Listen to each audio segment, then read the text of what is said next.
Hey, Emma. Yes, Madelyn. What do you call it when Nintendo's least beloved system accidentally destroys planet Earth? I don't know. What would I call it? The world ends with Wii U!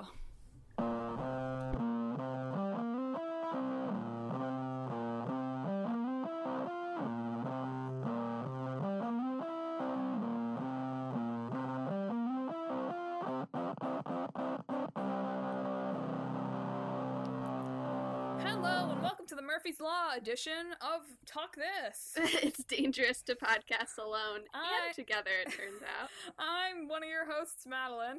I'm your other host, Emma. And this is like take 5 or 6 of us trying to record the first few minutes of this podcast. So welcome. Literally everything has gone wrong. What even has the dogs have barked? Yeah. I started it without a proper countdown a couple times.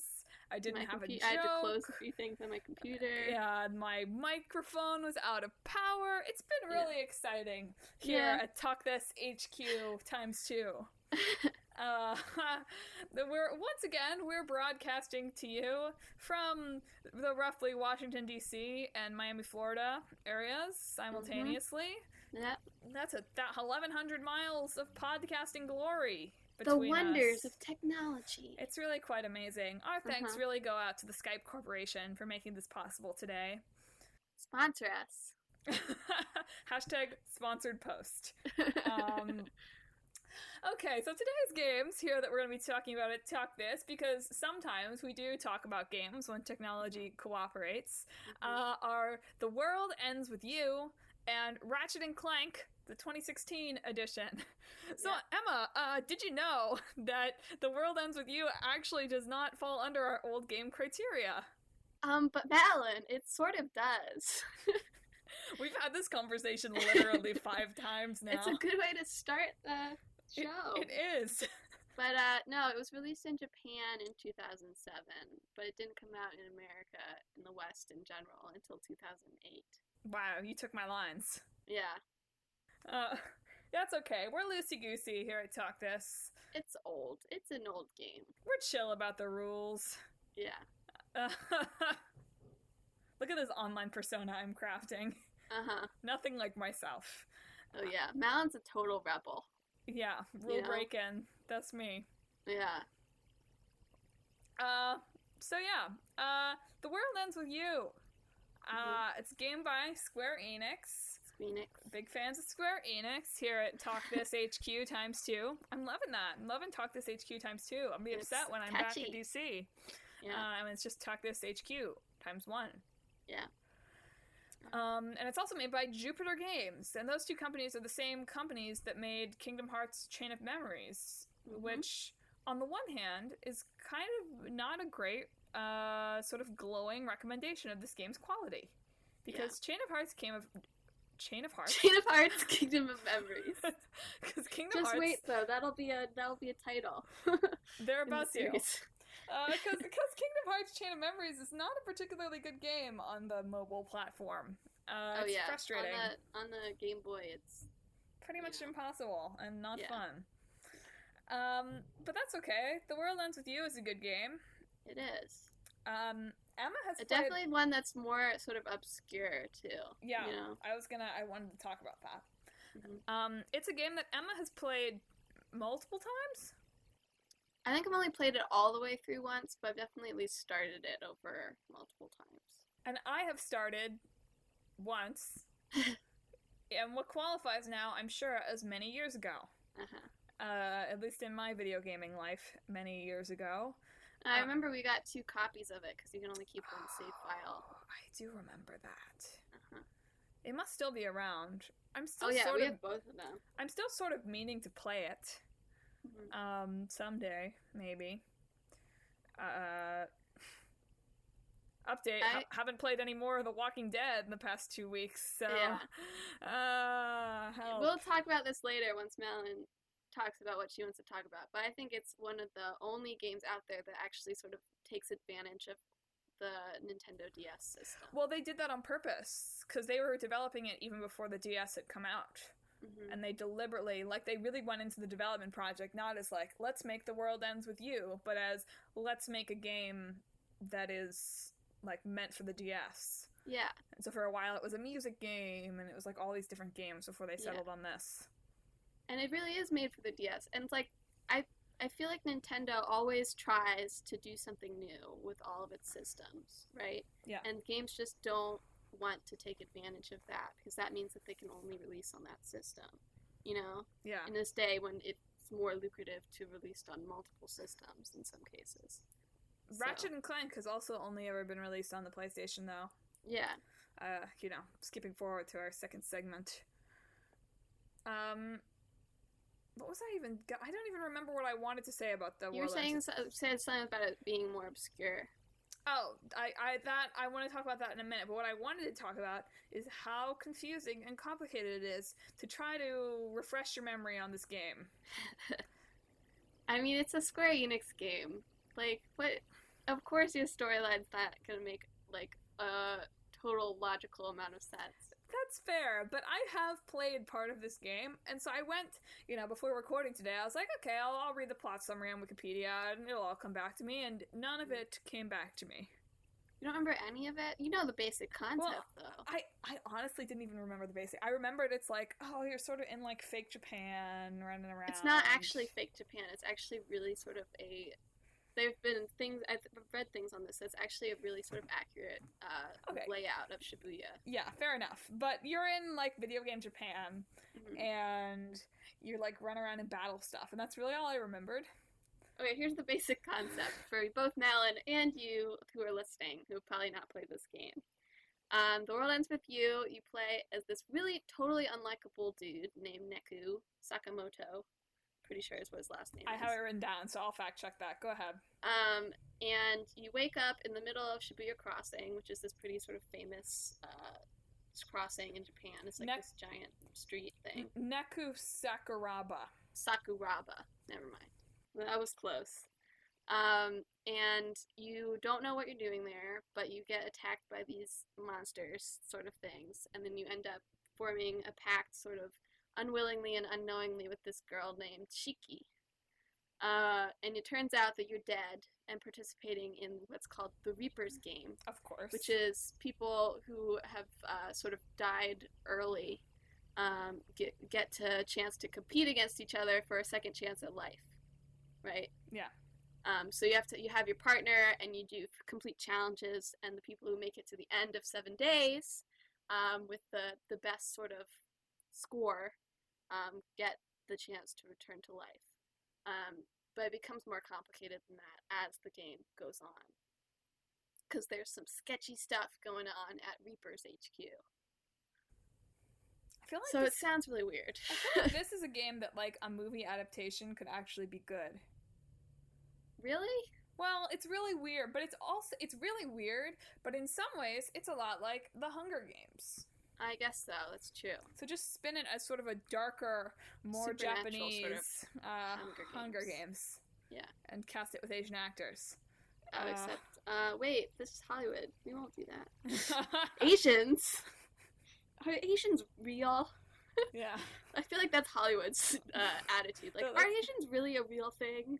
We don't think so. Not really. Our focus groups don't think so. No, but I think this is a game that, like, it's got enough drama and, like, weirdness that maybe it could work. Mm-hmm. I feel like, maybe, like, a limited TV series. Just because, like... That too. Sort of a spoiler, but it doesn't actually only take a week to finish this game. The game, in the game time, there's more than a week. So...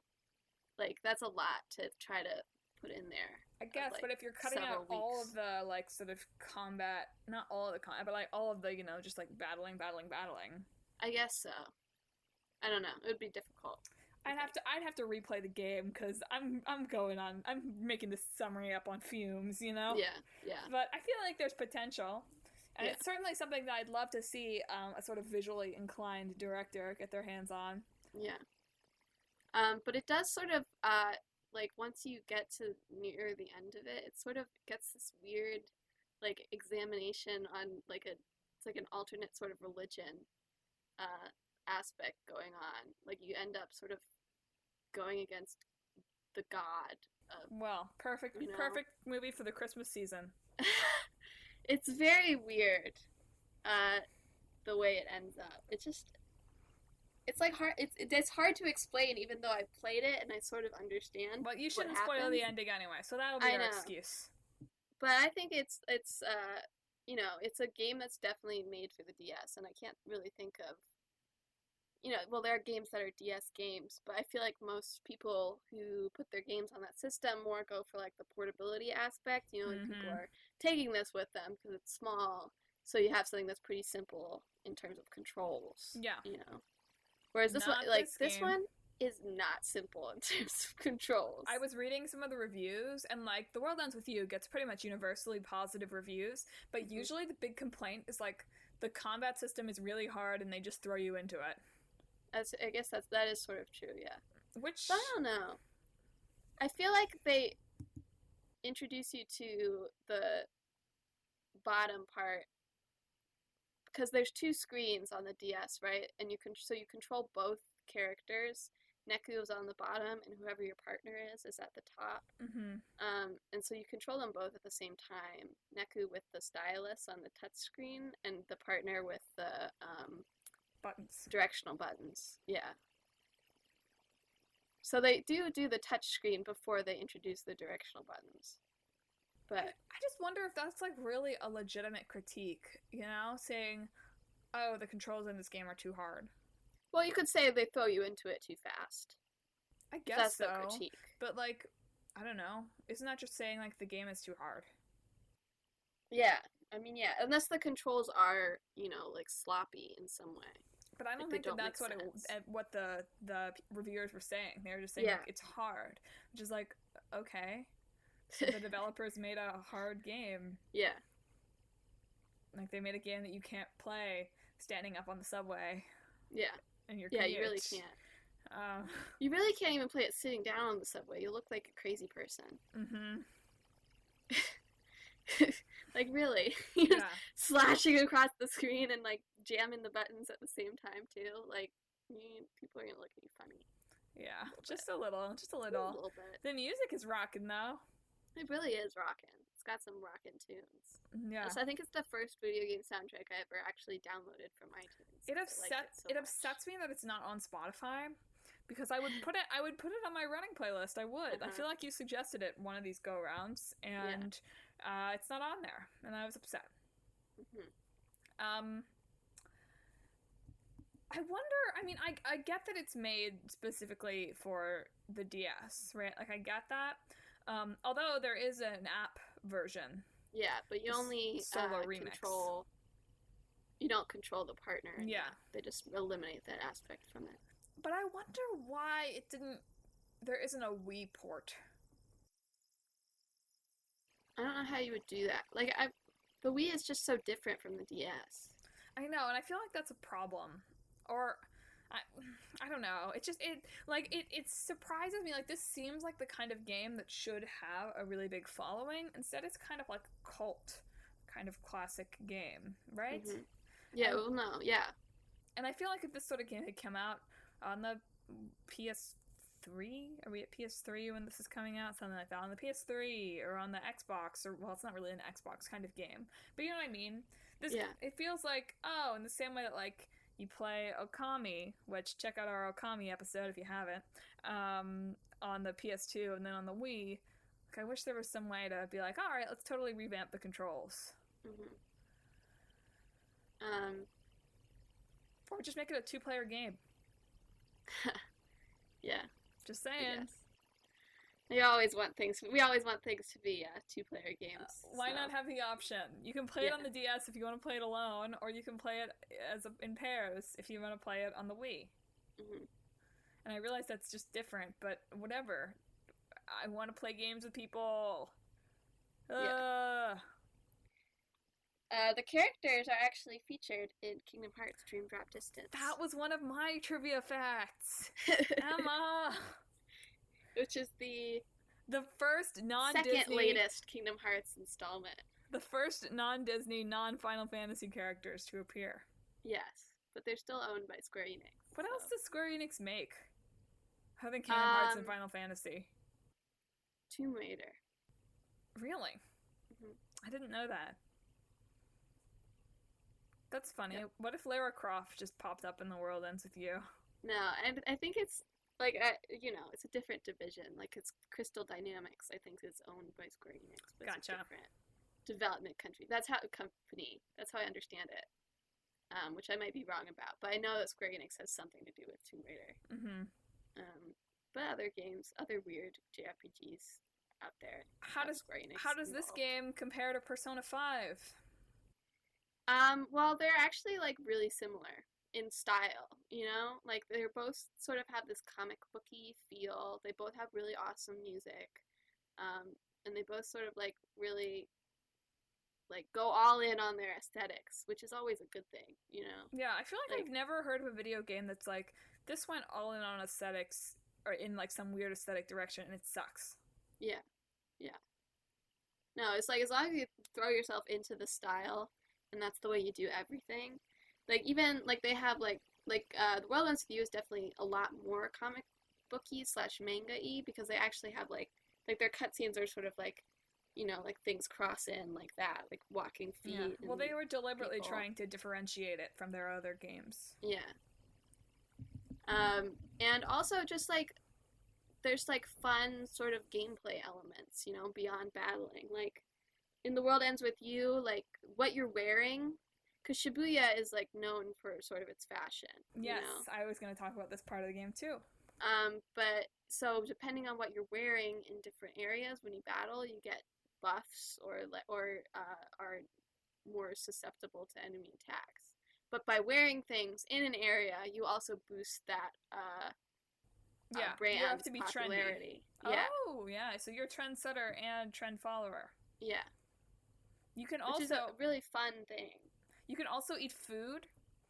Um, Yeah, and that's real. I think that's also a really good system, but you can talk about that. Yeah, so you eat the food, but unlike other video games where you literally take a bite of the food and suddenly all the effects of it hit, you have to like digest the food in this game. And you can only digest a certain amount of 24 food bites within a 24-hour period, and a real 24-hour period. Yeah, the game time is the real time, and you also get experience points for being away from the game, which is weird. Which is not kind of good, I think, Well, that's because cool. it encourages you to sort of like take a step, not play the game all day every day, but maybe play it for a couple hours. And it also encourages you to come back to the game if you, like me, frequently start games and do not finish them. Yeah, but like over 7 days, you'll get less and less experience points each day that you're away from the game. Yeah, a la Animal Crossing. Kind of. Yeah, Not experience points, but that sort of like feeling of time passing. Yeah. That would be weird to do this in the Animal Crossing world. Just thought I'd put that out there. That would be a little weird. That would be a little weird. So something I'm wondering is like, who is the target audience for this game? I mean, JRPG fans. I feel like that's like, if you like JRPGs, like you like JRPGs, you buy them. Yeah, but it's just like it's like such an emphasis. Like there's this fashion element which like boys don't like, right? Yeah. Quote unquote. But there's this also really complicated gaming system, so like casual gamers not welcome. Yeah. It's just like it's interesting that it's done so well, despite sort of in many ways not really being targeted at anything. Yeah. I mean, it's incredibly unique, which is why it's so much sort of fun to play, but also why it's probably not anything beyond a cult favorite. Yeah. I don't know. They should make the movie. That would launch it to popularity. This 10-year-old game. Not that anyone cares. How does the Switch work? Could this game be revived on the Switch? I don't think so. I mean, the Switch is also a very unique system because you can plug it in and play it on your TV, or you can take it out and play it to go, or the sides are also motion controllers. But it's, again, like, Nintendo always does very different things with its systems every single time, except for maybe, like, the DS to 3DS. But this feels like a game that you could play Pokemon Go style in this Japanese neighborhood is called. Shibuya? Yeah, and like you go around and just like in the game you can like read people's thoughts. it's like you look at people on your little screen and you get to read their thoughts. Not real people, like people that you see on the screen. That would be very weird. The game is already really weird, Emma. I know, but that would be extremely weird, I feel like. I'm just trying to do something creative. Uh-huh. I already don't know how I'm going to mix up these two games. Why do you like this game so much? Why do I like this game so much? You would always keep trying to get me to play it all the time. Well, for one thing, all the things we've talked about, just like how different it is from other things you'll play. Mm-hmm. But also just like, I don't know, like it's. I always appreciate games where it's hard to understand how they work so well. You know, like Kingdom Hearts. Like, how the heck does that work so well? Who knows? And this one too, like, honestly, you don't even start liking the character you're playing as until the first week is over. Mm-hmm. He's just a dick. Yeah. I mean, like, wow. Excuse me. Content warning. But it's true. As part of the Reaper's game, you have an entry fee, which is the thing you most treasure. You have to give up, and you only get it back if you win. Mm-hmm. So Neku's is his memories, it turns out. Which sort of explains it, but he still keeps his personality of feeling like other people are awful and I hate them. And it, like, takes this whole game for him to sort of be redeemable, especially when in the second week you get someone who's even more annoying and awful. Right. Well, I guess that explains a lot about what happened to me as a person. It's like, everyone is awful. I have no memories. In that similar way to Persona, it's sort of trying to, like, actually look at sort of teenagers as people. Yeah. And what their issues are and what their insecurities are, and treating those with, like, some sort of amount of respect, you know? Mm-hmm. As opposed to just being like, teenagers, they're angsty, because they, you know? I feel like it's just, like, a game that is ahead of its time in some ways. Uh-huh. Like, I feel like this comes out during a time where it's, like, story in games is still not, quite as respected or whatever, valued as it is now, a decade later. Mm-hmm. It's just interesting. I feel like this is a game that would get a lot of press if it came out now. Mm-hmm. Not for the DS, obviously. Is the touchscreen... Do you think any system is ever going to come out with a touchscreen, like, kind of thing again, now that, iPhone and cell phones sort of have that on lock? I don't know. Wow, good answer, Em. Yeah, I know. I don't know. I just wonder if it's like, is that a losing game? It's like, who would want a DS now?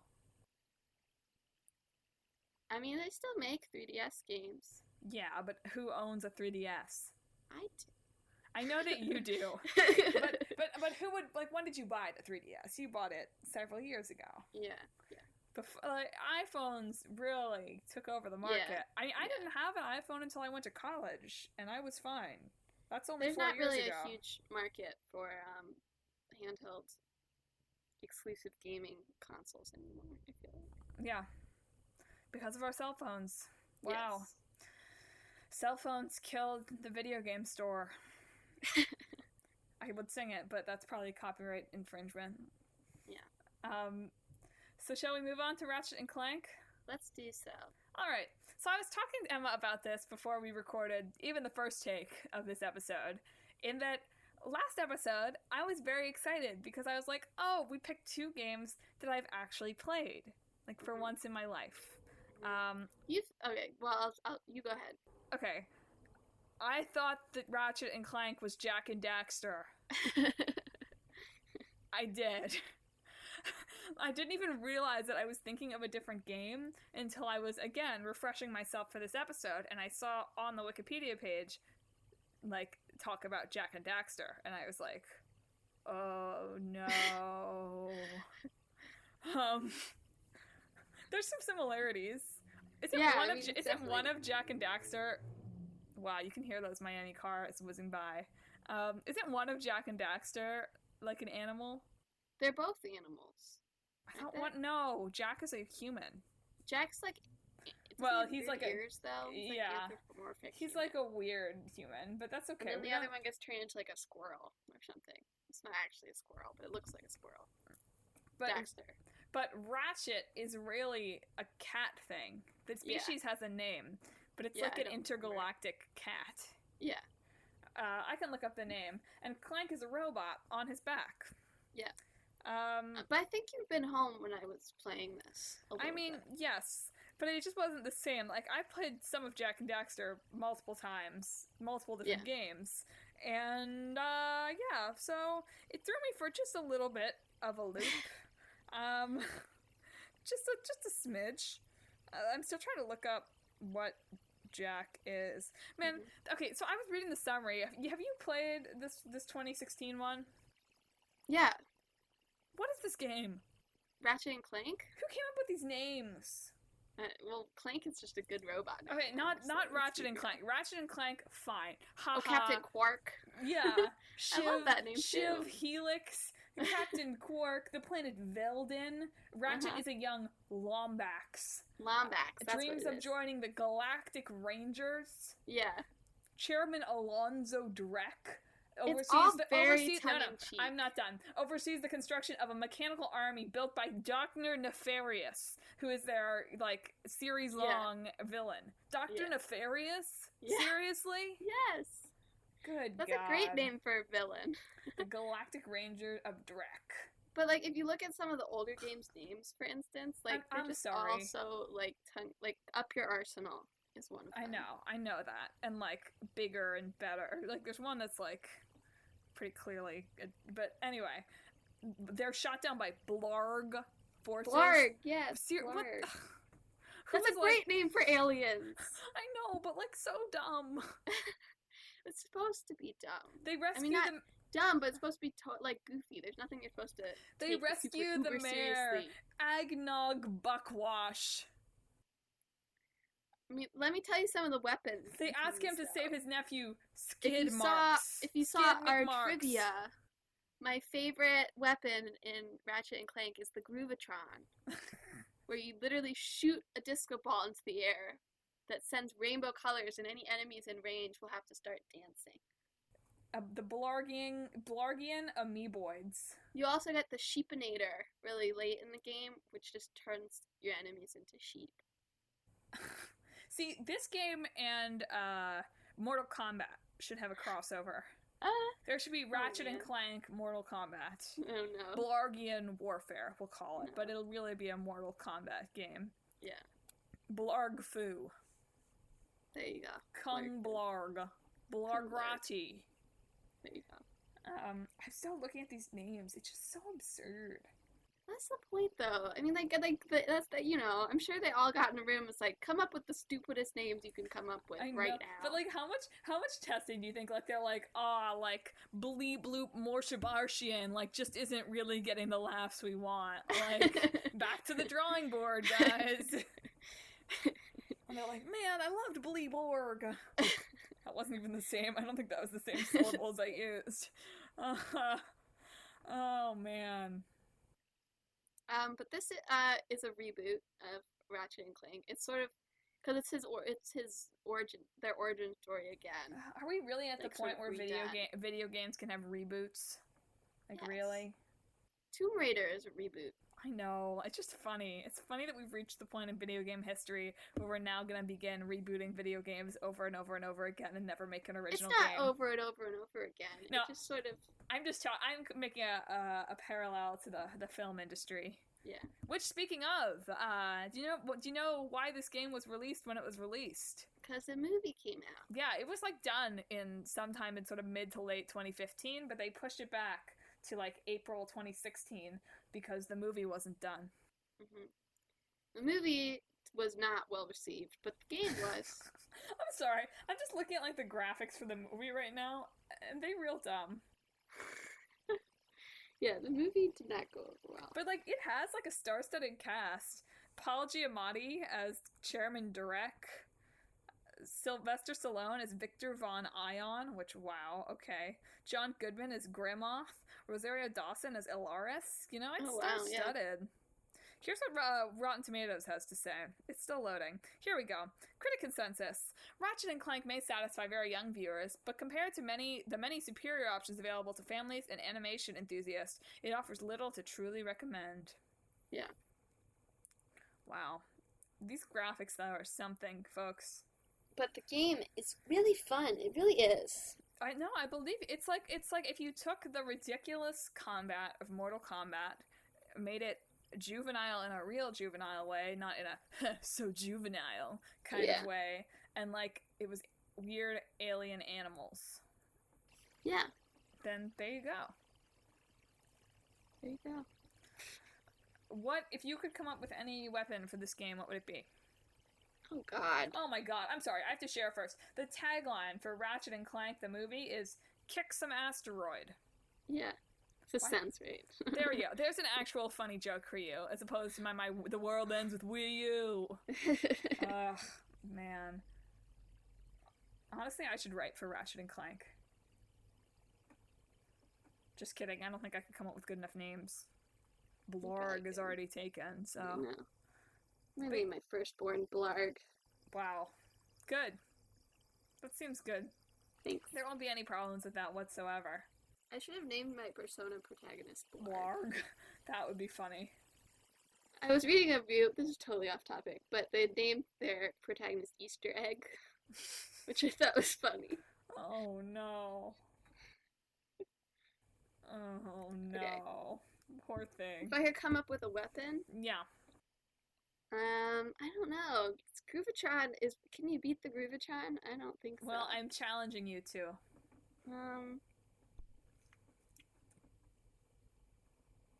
I've got one. You turn Clank into a dog.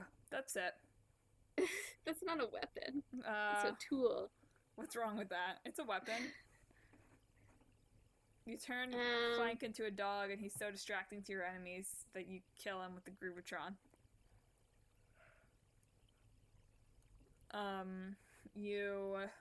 The like puninator.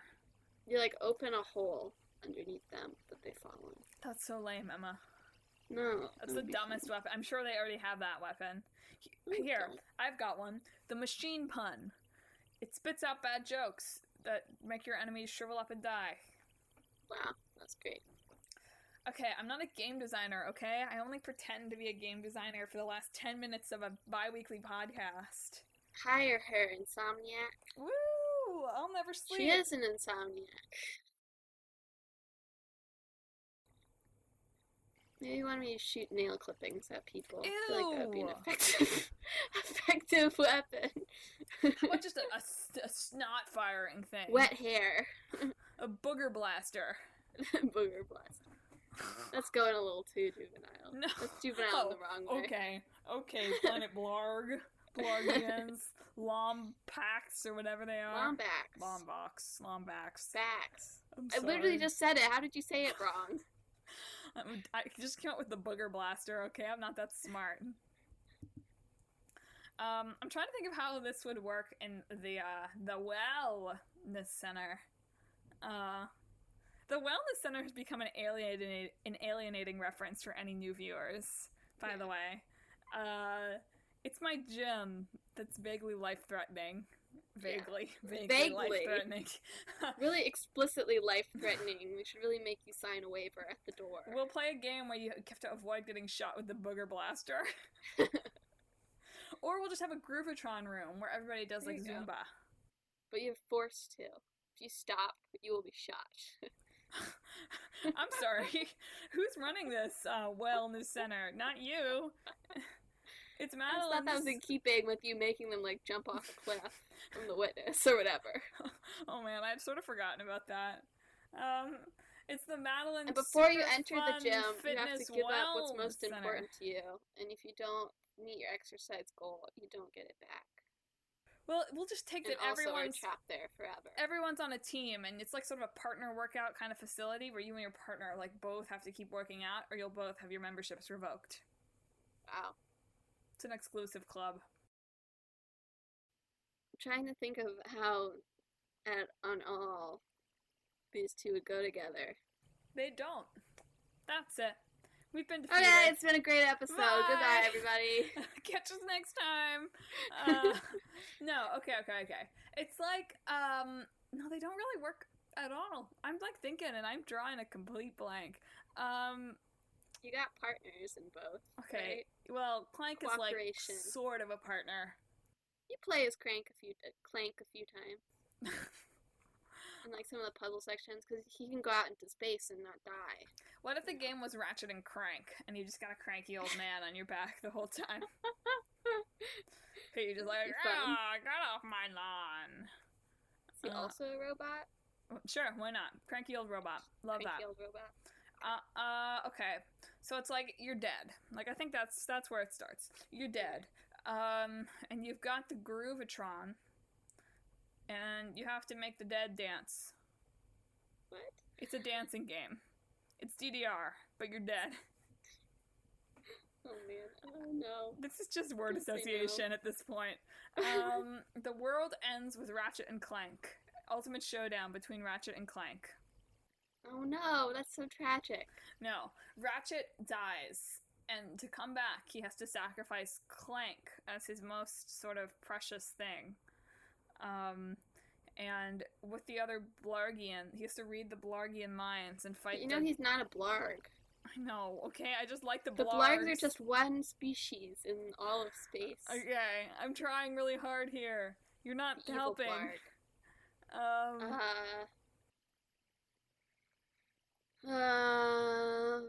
You realize that Ratchet and Clank have been dead the whole time. Oh man, that's dark.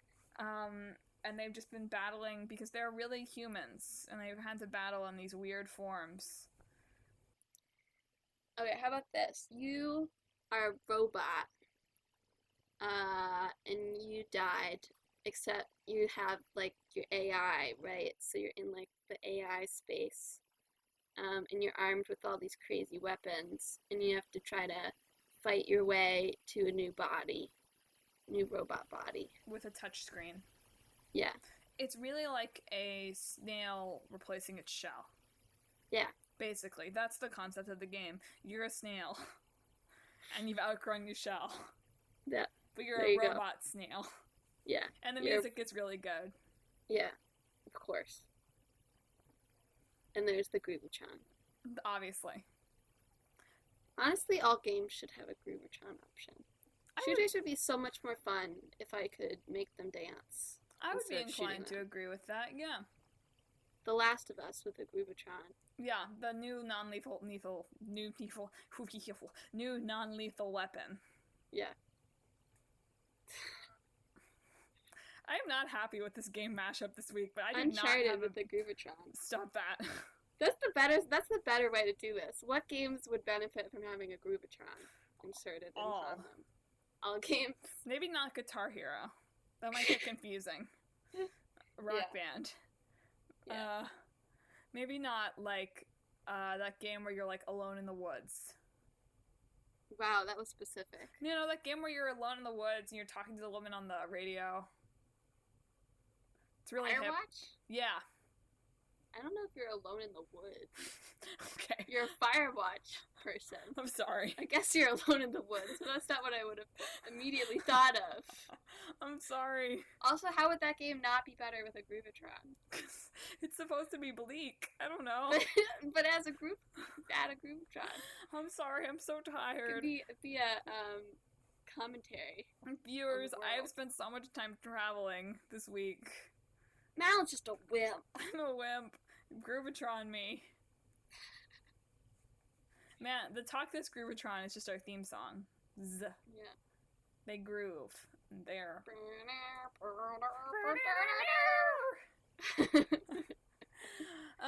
So I guess that has been this acapella ending to this week's episode of Talk This. So this bi-weekly episode of Talk This. It's dangerous to podcast alone. Unless you have a Groovitron.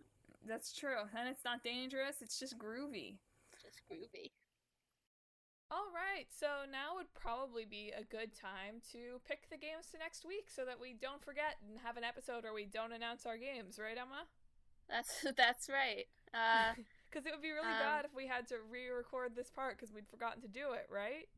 Oh yeah, but we would never do that. We're really responsible human beings. What an awful, just like, you know, it's a big gimmick of our podcast, and what if we completely forgot? Man, how irresponsible that would be. That would be, yeah, that would not speak well of our character. Wow. All right, so Emma, do you want to pick old or new this week? I always pick the old, don't I?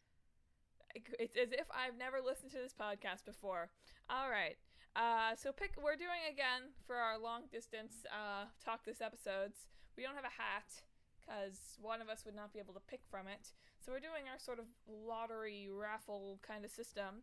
So Emma's going to pick a number between 1 and 20, and using the list on our website, I am going to determine what game we're going to do next week. So Emma, pick a number between 1 and 20. A whole number, please. 11. Okay, 1, 2, 3, 4, 5, 6, 7, 8, 9, 10, 11. Half-Life. All right. That's gonna be a good one. Uh-huh. Could have picked 11 and a half for that, I guess. I would have accepted it. Very funny. All right, I picked the new game, right? Yep. I'll pick another old game. Haha. Just throw everything off. Remixed. You picked the new game. Okay, so I'm gonna pick number 7. Let's do 7-Eleven. Well, it's 11-7 technically, but we'll count down. Okay, 1, 2, 3, 4, 5, 6, 7. Doing Miitomo. What is that? You will find out, Madeline. You will find out. I have never even heard of this game. I have Get heard to Google. Oh, man. Get to that Google. It's a research project here this week, or this next 2 weeks to talk this. That's okay. Hopefully it's a little easier to understand in Wikipedia than this week's game. Thanks for tuning in today, viewers. Is today Earth Day? The Sunday? No. When is Earth Day? Tomorrow? Happy Earth Day. It might have already happened. It's Sunday? Or it might already be happening. But our Earth is important. We should celebrate it every day. Happy Earth Day. Play some kind of environmentally fun video game. I recommend Okami or Plants vs. Zombies. That's sort of Earth Day-y, I guess. And Emma's looking up when Earth Day is, because that's relevant to video games. In the meantime, I'll take this time to plug our social media feeds. Why is Google letting me down? It's the 22nd. It's Saturday. So it's already passed. Oh, so we hope that you were nice to hope your Earth Day was Earth. good. Celebrate today if you forgot. And yeah, so check us out on social media. We post trivia Monday through Friday on our Instagram feed about all sorts of topics. Apparently, people particularly like seizure-induced porygons, so that's our focus group feedback for the week. You can also, on our Facebook, catch our Games for Change Mondays and Kickstarter Thursdays, plus occasional bonus content. Who knows, you may hear bloopers from this episode of Talk This. There are certainly plenty of them. Yeah. You can hear our one-sided bloopers. That'll be super funny. It's really funny to listen to these without the other, because it sounds like we're just crazy. Yeah, little insight. It's like talking to ourselves. Like insight into how we do this. We both have our own microphones. We turn on Skype. We put in headphones. So we have like 2 tracks of just one of us. So if anyone's interested in hearing the raw, uncut version of Talk This, where you can listen to one of us at a time and pretend you're talking to us, it's like a karaoke track, really. Yeah. If you memorize what Emma says, and then you play the Madelyn karaoke track, it's just like you're on Talk This. Anyway, follow us on Insta, find us on Facebook, find us on Twitter, download on iTunes, although if you're listening to us now, you've probably already done that. Hold your friends at Groovitrons and make them download us. True. We were thinking about changing the name of the podcast to Groovitron. Let us know what you think. Groove this. It's dangerous to Groovitron alone. And yeah, I guess that's all we got today. Emma, any parting words? Goodbye. And have just a great day after Earth Day.